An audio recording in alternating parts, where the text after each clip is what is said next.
Hello guys, আসসালামু আলাইকুম। আপনারা সবাই কেমন আছেন? আলহামদুলিল্লাহ আমি অনেক ভালো আছি। তো আমি আজকে বানাবো মাছের কাবাব। তো দেখেন কীভাবে বানাই। তো মাছগুলো আমি আগে থেকে কেটে দিয়ে পরিষ্কার করে রাখছি। তারপর হচ্ছে যে কি মাছগুলো পানি ঝরিয়ে তারপর ওখানের মধ্যে কিছু স্বল্প পরিমাণ পানি দিব। তারপর হচ্ছে পরিমাণ মধ্যে সামান্য একটু হলুদ আর লবণ দিয়ে কিছুক্ষণ সময় ধরে এগুলি ভালোভাবে সিদ্ধ করে নেব। একটা চাটনিতে আমি কাঁটাগুলো ভালোভাবে নিয়ে ভালোভাবে মিক্স করে নিছি। তো পানিগুলো কিন্তু আমি আগে থেকে সরিয়ে নিছি, তারপর ভালোভাবে মিক্স করে কাঁটাগুলো ছাড়িয়ে নিছি। এবার আমি এখানে দিয়ে দিব হচ্ছে যে কি কাঁচামরিচ, ধনিয়া পাতা, পেঁয়াজ কুচি, তারপর হচ্ছে মশলার মধ্যে দিয়ে দিব কি সামান্য মশলা দিয়ে দিব, সামান্য হলুদ দিব, সামান্য একটু লবণ দিয়ে দিব।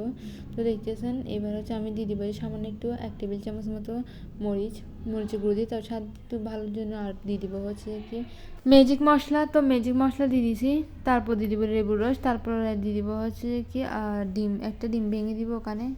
তারপর আমি সবগুলো ভালোভাবে মিক্স করে ভালোভাবে নিয়েছি। তো দেখতেছেন আমি এখানে দিয়ে দিচ্ছি হচ্ছে কি লেবুর রস, যাতে গন্ধটা না লাগে সেজন্য। এবার দিয়ে দিচ্ছি হচ্ছে একটা ডিম ভেঙে দিয়েছি। তারপর দিয়ে দিব হচ্ছে বেসন।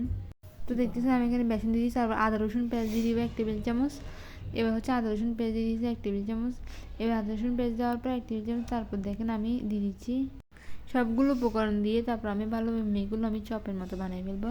তো দেখেন আমি এবার সবগুলো উপকরণ বলতে গেলে দেওয়া শেষ। তো এবার সবগুলো উপকরণ দেওয়ার পর আমি হাত দিয়ে ভালোভাবে মেখে নিচ্ছি। দেখতেছেন একদম ভালো মেখে এবার চপের মতো গোল গোল করে বানিয়ে নিব। এবার সবগুলো গোল গোল করে বানানো শেষ। তারপর সবগুলো এগুলো যাতে শক্ত হয়ে আসে সেটা আমি একটু ফ্রিজের মধ্যে রেখে দিব। রেখে কিছুক্ষণ পর নামিয়ে এবার আমি সবগুলো বাক্সের মধ্যে রেখে দেবো। তো আপনারা এগুলো চাইলে নাস্তা হিসেবে সস দিয়ে খেতে পারবেন। আবার বাসায় পোলাও রান্না করলে তখনও ভেজে আপনারা খেতে পারবেন। তো এগুলো অনেক দারুণ মজা হয়। তো আমরা বাসায় বানাচ্ছি, আপনারা ট্রাই করে দেখবেন যে কেমন। যারা মাছ খেতে পছন্দ করেন না তারাও কিন্তু খেতে চাইবেন এরকম মাছের কাবাব। আমি বাক্সের মধ্যে রেখে দিচ্ছি, ফ্রিজে রেখে দিব।